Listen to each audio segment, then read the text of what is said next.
안녕하십니까. R&D 지원 방향 및 사업계획서 작성 방법에 대해서 말씀을 드릴 인덕대학교 송재철 교수입니다. 자, 제가 평가를 하면서 항상 느끼는 거가 중소기업들이 R&D 과제에 이제 신청을 하게 되면 가장 아쉬운 게 이 사업계획서를 좀 잘 쓰시고, 그 다음에 이 사업계획서의 내용을 잘 우리 평가하시는 평가위원들에게 잘 전달을 했으면 좋은 결과가 있었을 텐데라는 그런 아쉬움을 많이 느꼈습니다. 그래서 항상 느끼는 건데, 정말 중소기업들이 좋은 기술을 국가 발전이나 혹은 중소기업의 어떤 발전, 역량 강화나 발전을 위해서 이 R&D를 반드시 하셔야 되고, 이왕에 하시는 그런 과정에서 정부의 지원을 받아서 하게 되면 훨씬 시너지 효과가 크다는 것은 모든 사람들이 다 그 사실을 알고 있는 대단히 중요한 사실입니다. 그럼에도 불구하고 사업계획서를 정확하게 전달하지 않다 보니까 과제로 선정되는 그런 확률이 많이 줄어들게 되는 이런 것들을 여러분들이 많이 느끼셨을 겁니다. 그래서 대부분 지원을 하게 되면 약 10대 1, 15대 1의 경쟁률로 10번 중에 한 번 될까 말까 하는 이런 높은 경쟁률을 가지고 있습니다. 특히 중소기업들이 가장 선호하는 중기부 R&D 사업인 경우에는 이 과제 선정되기가 상당히 어려운 상황인 점을 인지를 하고 계실 겁니다. 이런 높은 문턱을 넘어서 중소기업 R&D 자금을 쉽게 받을 수 있으려면 일단은 제일 첫 번째 단계인 사업계획서를 아주 자세하게, 정확하게, 치밀하게 잘 작성을 하셔서 평가위원들에게 잘 전달을 해야 되는 그런 첫 번째 관문이 있습니다. 근데 이 관문부터가 지금 문제가 되는 거죠. 그래서 오늘 여러분들에게 전달할 내용은 주로 기술개발 사업이라고 하는 것이 무엇이고, 그 다음에 왜 우리가 이 R&D 과제를 해야 되고, 그 다음에 이런 첫 번째 과정으로서 사업계획서를 작성하는 이런 노하우, 그 다음에 어떻게 하면 좋은 결과를 유출할 수 있는, 유도할 수 있는 이런 평가를 받는 방법, 그 다음에 사업계획서 쓰는 방법, 이런 것들에 초점을 맞춰서 여러분들에게 전달을 해드리려고 합니다. 아마 이 사업계획서를 만드는 방법에 대해서는 여러 부처나 여러 지자체에서 많은 프로그램들이 있습니다. 그렇지만 오늘은 그런 프로그램, 어떤 틀에 박힌 그런 프로그램보다는 실제로 사업계획서를 잘 써서 과제 성공률을 좀 높이는 쪽에 그런 쪽의 얘기로 집중을 해서 여러분들에게 전달을 하려고 합니다. 자, 그럼 기술개발 사업이라고 하는 거는 지금 정부에서 1년에 엄청난 돈을 중소기업 지원을 위해서 지원을 해주고 있습니다. 즉, 정부도 국가 연구개발 사업을 거의 GDP에 엄청난 많은 돈을 거기다 투입을 하고 있는데, 즉 정부도 기술 혁신이나 기술 개발을 하지 않고서는 미래가 없다는 사실을 알고 있습니다. 우리 중소기업들은 더 뼈저리게 알고 있는 거죠. 그런데 중소기업의 현실은 기술 개발을 해야 우리 중소기업의 발전, 그 다음에 생존이 이어지게 되는데 그걸 할 수 있는 여력이 없는 겁니다.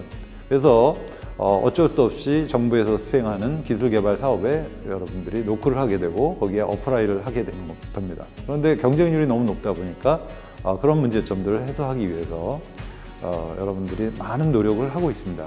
자, 그래서 오늘 이 기술개발 사업이라고 하는 거에 대한 정의서부터 차근차근 말씀을 드리면, 첫 번째, 중소기업 신기술, 신제품 개발 및 공정혁신 지원을 지원해 주는 것을 우리가 폭넓게 기술개발 사업이라고 볼 수가 있습니다. 그래서 기술개발 과제의 수행을 조건으로 기업에게 개발자금 일부를 지원을 해줍니다. 그래서 보통 부처마다 조금씩 다르긴 한데, 중소기업 같은 경우에는 중소벤처 기업부죠. 거기에서는 정부지원금을 약 65%, 사업마다 조금씩 다릅니다. 그래도 60에서 80% 이내 정도를 지원해주는 그런 개발자금을 지원해주고요. 그 다음에 민간부담금이라고 해서 국가 R&D 과제를 수행하는 그 기업에게 현금, 현물로 이렇게 구성을 해서 100%의 돈으로 만들어서 지원을 하는 이런 방식으로 지원을 하게 됩니다. 그리고 특히 각 부처마다, 주로 국가 R&D 과제를 하는 부처들이 우리 중소기업들을 지원하기 위해서 과기부와 그다음에 산업부와 중기부가 주로 많이 이런 지원을 하고 있습니다. 그 중에서 각 부처마다 약간씩의 성격이 다릅니다. 그래서 이제 과기부 같은 경우에는 대단히 큰 사업, 국가 인프라망이나 미래 선도 기술이나 이런 쪽에 거시적인 이런 기술을 개발하는 데 주로 집중을 하고 있고, 그다음에 산업부 같은 경우에는 산업 발전, 산업 역량, 이런 산업 생태계 조성 이런 쪽에 포커스를 맞춰서 지원을 해주고 있습니다. 그런 반면에 중소기업부는 중기부는 중소기업의 역량 강화를 위해서 혹은 중소기업의 생태계 강화를 위해서 지원을 해주는 이런 형태로 어느 정도의 역할이 분담이 되어 있습니다.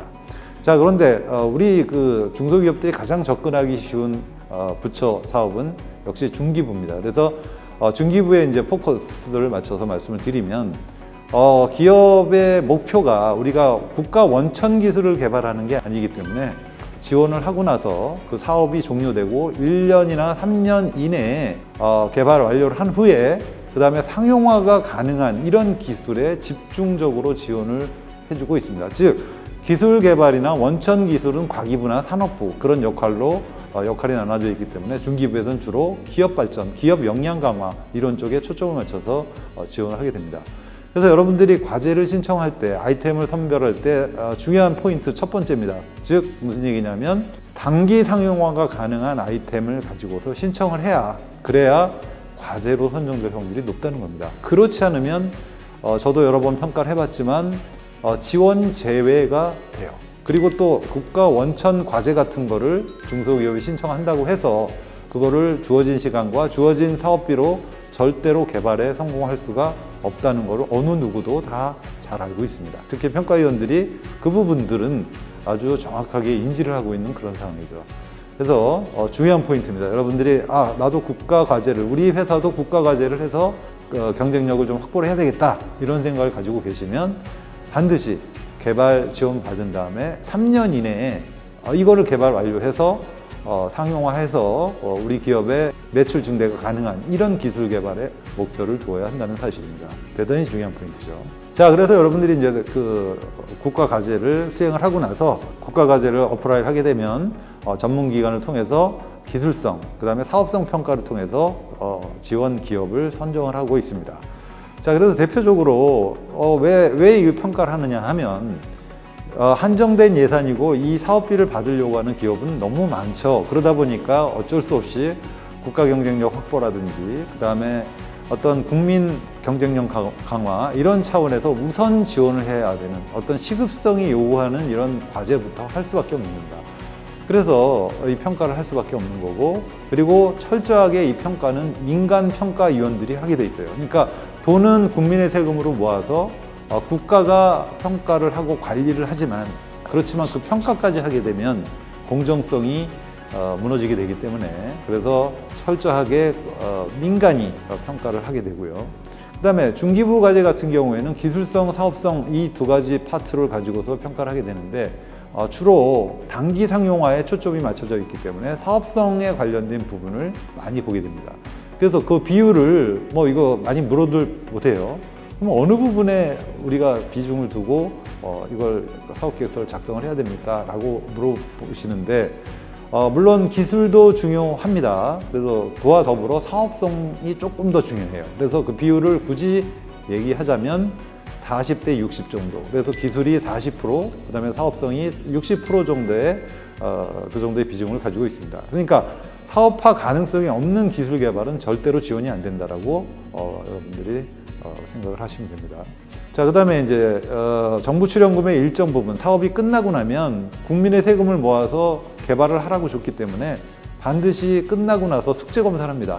당초 하기로 했던 내용을 돈을 받아서 제대로 했는지 안 했는지 과제 결과를 정밀하게 검증을 하고, 그리고 성공이라고 판정이 나게 되면 그 받은 돈의 일부를 기술료라 해서 이거를 다시 납부를 하게 되는 이런 구조로 수행이 되게 됩니다. 이런 일련의 과정을 가진 이런 사업을 기술개발 사업이라고 하고, 여기에 재원은 국민의 세금으로 그 재원이 만들어진다는 거죠. 자, 그러면 이제 이런 게 기술개발 사업이구나.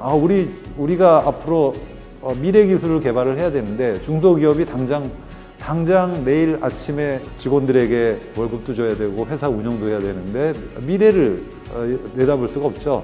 그래서 이와 같이 기술 개발 사업을 할 때 정부의 예산을 받아서 지원을 하게 되면 파급 효과가 크다라는 사실은 모든 중소기업들이 다 알고 있습니다. 자, 그래서 신청을 하는 데 있어서 경쟁률이 높다 보니까 어떤 기술을 신청을 해야 되는가에 대한 고민이 상당히 많죠.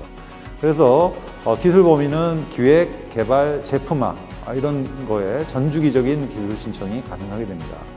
그리고 이제 단 양산화를 위한 기술은 이미 양산화가 되었다는 얘기는 기술 개발이 다 다 됐다는 얘기죠. 그래서 이 양산화를 위한 기술은 거의 지원이 불가합니다. 그리고 이 양산화를 위한 기술의 과제는 지원되기가 어렵다는 사실을 여러분들이 꼭 명심을 하셔야 됩니다. 그래서 사업별 목적에 따라서 구분이 필요하다는 거.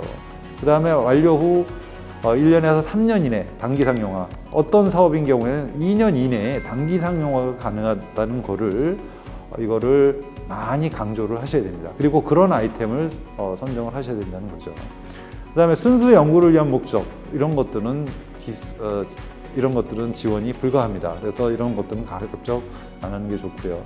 그 다음에 제조업을 비롯한 서비스업 이런 것들은 가능한데, 예를 들어서 유흥, 임대, 일반 서비스 업종은 불가하죠. 그 다음에 기개발되고, 그 다음에 기지원된 거, 이제 과제 중복성이라고 하는데, 이미 개발된 거를 정부 돈을 또 받아서 또 지원하는 거 문제가 있겠죠. 그 다음에 한 번 지원해 준 걸 또 지원해 준다는 거. 그 다음에 단순한 성능 개량, 과도한 위탁 개발용 과제, 이런 것들은 평가에서 제외가 됩니다. 그래서 단순한 성능 개선의 예를 들면 우리가 컴퓨터를 개발을 한다라고 하죠. 자, 그럼 컴퓨터에 들어가는 하드 디스크가 있고 CPU가 있고 보드가 있고 램이 있고 이런 것들이 쭉 있게 되는데, 그거를 사다가 조립만 하는 거예요. 단순 조립을 하는 이런 것들은 기술 개발이라고 볼 수가 없습니다.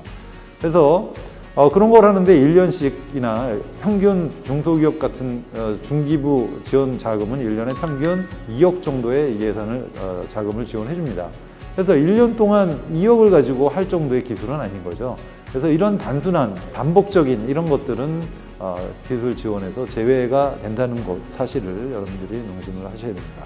자, 그러면 구체적으로 어느 단계까지 도입을 할까라고 이제 얘기를 하는데, 이거를 우리가 이제 TRL이라고 얘기를 하죠. 그래서 테크놀로지 레드리스 레벨이라고 해서 1단계부터 9단계까지를 어떤 제품의 단계를 이렇게 표시를 합니다. 그래서 보통 그 상용화가 될 수 있는 단계를 5단계, 6단계, 7단계라고 얘기를 하죠. 시제품이 나오는 그런 과정, 7단계, 8단계, 요 정도, 시제품 인증, 이 정도까지만 지원해 줍니다. 그런데 이제 9단계로 넘어가서 이제 사업화를 하는 단계는 이것까지 하게 되면 정부의 부담이 너무 큰 거죠. 그래서 이 사업화는 기업이 스스로 해야 된다는 겁니다. 그래서 보통 중기부는 7단계에서 8단계. 그 다음에 이제 예를 들면 과기부 같은 경우에는 조금 앞에 원천 기술을 개발하는 쪽이니까 1, 2, 3단계, 2, 3단계를 지원해 준다라고 보시면 되고요.